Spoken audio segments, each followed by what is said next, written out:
In this guide, you'll learn how to fix we could not verify your country on YouTube Premium. Let's get started.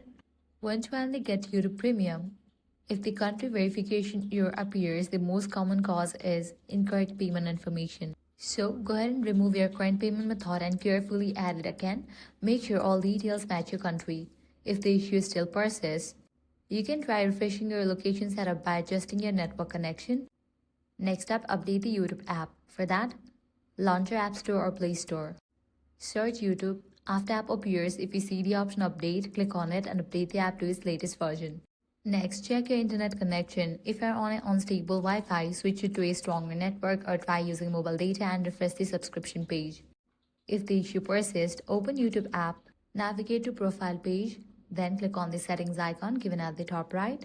Now scroll all the way down and head over to the option Send Feedback. Tap Get Started. Now here you will need to clearly explain that you are having issue with verifying your YouTube Premium account. Include the screenshots if possible. After submitting the feedback, close the app, reopen it, and try again. Once YouTube reviews your account, the country verification error is usually resolved. And that's it. If this guide helped you out, do not forget to like, share, and subscribe.